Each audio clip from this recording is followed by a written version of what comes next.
नमस्कार दोस्तों, सभी का YouTube चैनल रोचक हिंदी संसार में स्वागत है। आज हम हिंदी साहित्य की गतिविधियों के अंतर्गत डायरी और रिपोर्टाज से संबंधित पूर्व परीक्षाओं में पूछे गए महत्वपूर्ण प्रश्न पढ़ेंगे।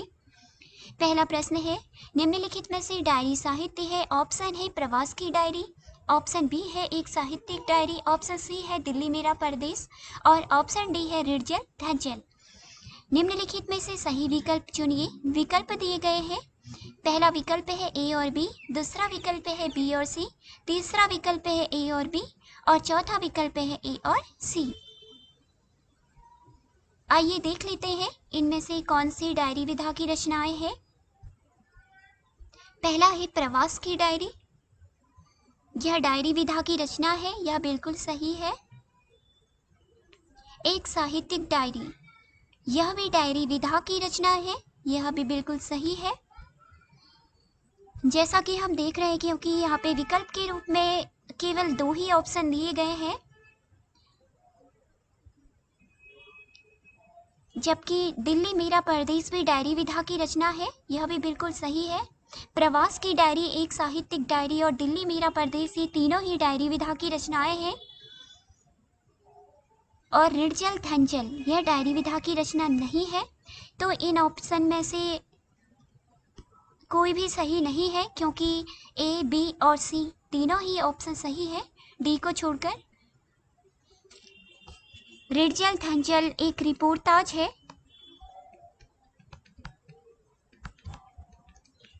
और इसके लेखक है फणीश्वर नाथ रेणु।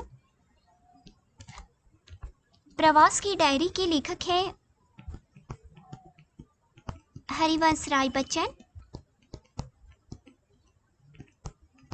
बच्चन जी के द्वारा यह डायरी लिखी गई है। एक साहित्यिक डायरी के लेखक है गजानन माधव मुक्तिबोध, यह मुक्तिबोध की डायरी है। और दिल्ली मेरा परदेश, इस डायरी विधा के लेखक है रघुवीर सहाय।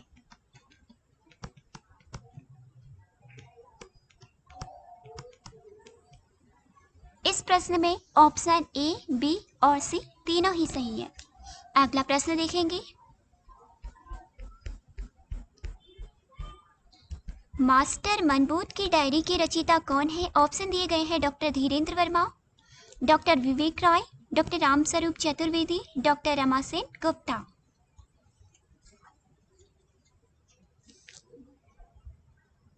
मास्टर मनबूत की डायरी के रचयिता का नाम है option B doctor Vivek Rai. अगला प्रश्न है, एक साहित्यिक की डायरी के रचनाकार कौन है? ऑप्शन है सच्चिदानंद हीरानंद वात्स्यायन अग्गी, भीष्म साहनी, देवराज, गजानन माधव मुक्तिबोध। एक साहित्यिक की डायरी के रचनाकार हैं ऑप्शन डी गजानन माधव मुक्तिबोध। अगला प्रश्न है, प्रवासी की डायरी के रचयिता कौन है? ऑप्शन है निर्मल वर्मा, हरिवंश राय बच्चन, अज्ञे, रघुवीर सहाय।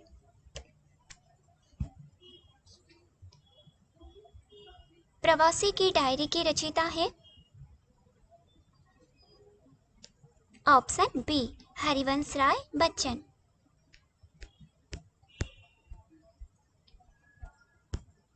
प्रश्न है, डायरी लेखन के विषय में कौन सा कथन सुसंगत नहीं है?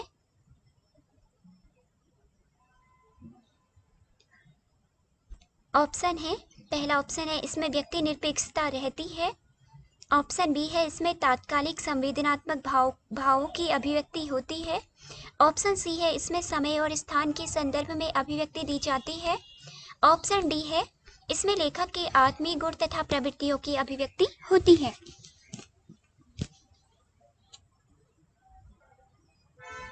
एक बार पुनः इन्हें पढ़ लेते हैं। पहला ऑप्शन है इसमें व्यक्ति निरपेक्षता रहती है, इसमें तात्कालिक संवेदनात्मक भाव की अभिव्यक्ति होती है, इसमें समय और स्थान के संदर्भ में अभिव्यक्ति दी जाती है, इसमें लेखक के आत्मीय गुण तथा प्रवृत्तियों की अभिव्यक्ति होती है। इसमें से पहला ऑप्शन सुसंगत नहीं है क्योंकि डायरी लेखन में व्यक्ति की सापेक्षता होनी आवश्यक है, निरपेक्षता नहीं। जबकि इसमें तात्कालिक संवेदनात्मक भाव अभिव्यक्त होते हैं, यह बिल्कुल सही है। इसमें समय और स्थान के संदर्भ में अभिव्यक्ति दी जाती है, यह भी बिल्कुल सही है। और इसमें लेखक अपने आत्मीय गुण तथा प्रवृत्तियों को अभिव्यक्त करता है, यह भी बिल्कुल सही है। अगला प्रश्न देखेंगे, डायरी साहित्य संबंधित कमलेश्वर की कृति है। ऑप्शन है दिल्ली मेरा परदेश, देश देशांतर, क्या खोया क्या पाया, सैलानी की डायरी। इसमें हमें कमलेश्वर कृत डायरी विधा की रचना बतानी है। इसका सही उत्तर है ऑप्शन बी, देश देशांतर। यह कमलेश्वर के द्वारा लिखी गई कृति है। दिल्ली मेरा परदेश के लेखक हैं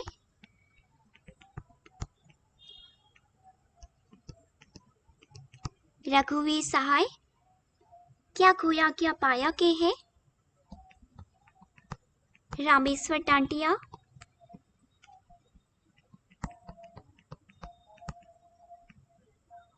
और सैलानी की डायरी की रचयिता है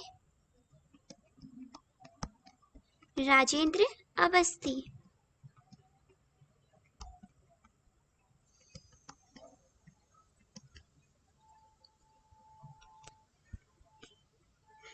अगला प्रश्न है, सैलानी की डायरी किसकी रचना है। ऑप्शन है डॉक्टर देवराज, राजेंद्र अवस्थी, मुक्तिबोध, हरिवंश राय बच्चन।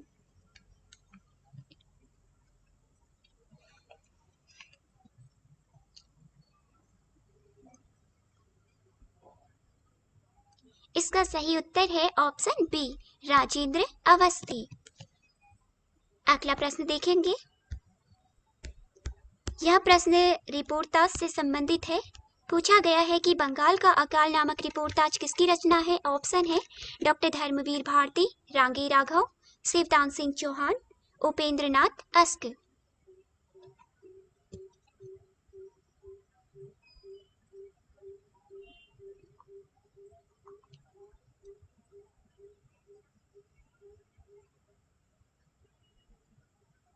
इसका सही उत्तर है ऑप्शन बी, रांगी राघव। रांगी राघव जी ने अपने रिपोर्टाज तूफानों के बीच में बंगाल के अकाल का वर्णन किया है। किंतु यहाँ पे प्रश्न पूछा गया है कि बंगाल का अकाल रिपोर्टाज किसकी रचना है, तो अगर देखा जाए तो इसका उत्तर ऑब्वियसली रांगी राघव ही होना चाहिए। ऑप्शन बी, रांगी राघव के द्वारा बंगाल का अकाल नामक रिपोर्टाज की रचना की गई है। वैसे इसका वर्णन उन्होंने अपने रिपोर्टाज तूफानों के बीच में किया है। नवा प्रश्न है, रिपोर्टाज किस भाषा का शब्द है। ऑप्शन दिए गए हैं जर्मन, फ्रांसीसी, अंग्रेजी, हिंदी।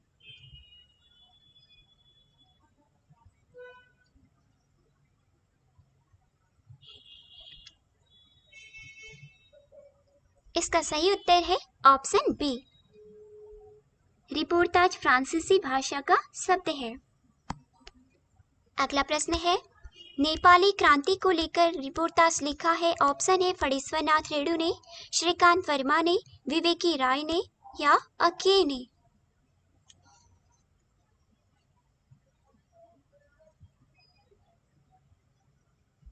नेपाली क्रांति को लेकर रिपोर्टाज लिखने वाले लेखक हैं फणीश्वर नाथ रेणु। Option A. अगला प्रश्न देखेंगे, हिंदी में रिपोर्टाज लेखन प्रारंभ करने वाले विद्वान है। ऑप्शन ए है Shivdan Singh Chauhan, option B Rangi Raghav, option C Prabhakar Machwe, option D Nirmal Verma.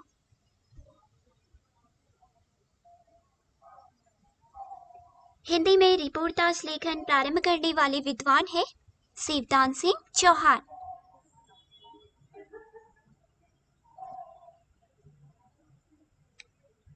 Hindi में रिपोर्टाज का जनक शिवदान सिंह चौहान को माना जाता है। अगला प्रश्न देखेंगे, युद्ध यात्रा किसके रिपोर्टाज का संकलन है। ऑप्शन है फणीश्वर नाथ रेणु, रांगी राघव, विवेकी राय, धर्मवीर भारती।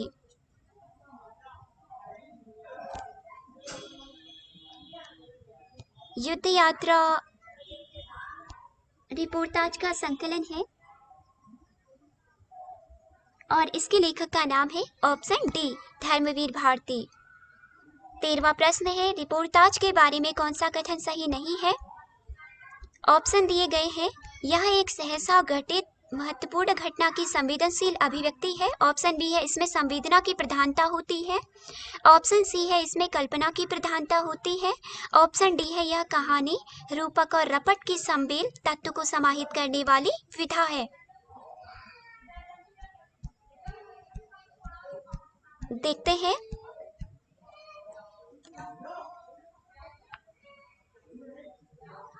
यह सहसा घटित महत्वपूर्ण घटना की संवेदनशील अभिव्यक्ति है।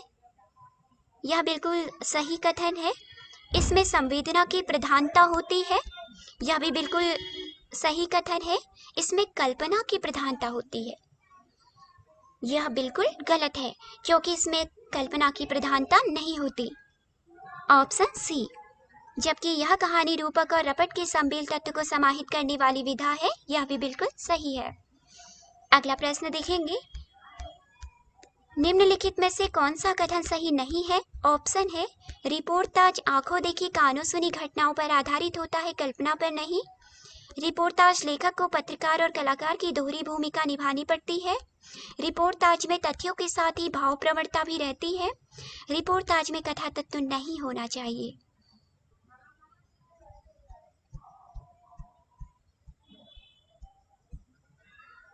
इसमें जो कथन सही नहीं है वह बताना है।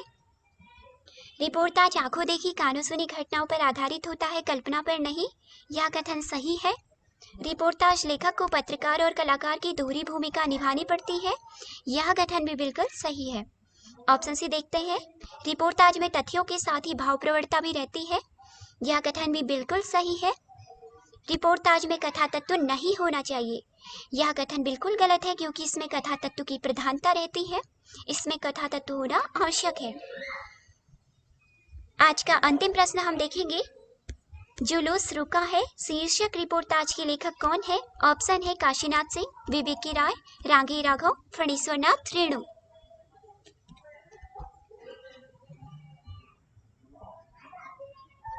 जुलूस रुका है शीर्षक रिपोर्टाज के लेखक है ऑप्शन बी विवेकी राय। विवेकी राय जी के द्वारा जुलूस रुका है रिपोर्टाज लिखा गया है। दोस्तों, आज के हमारे महत्वपूर्ण प्रश्न यहीं पे समाप्त होते हैं। आशा करती हूँ आपको यह वीडियो पसंद आई होगी। अगर यह वीडियो आपको पसंद आई हो तो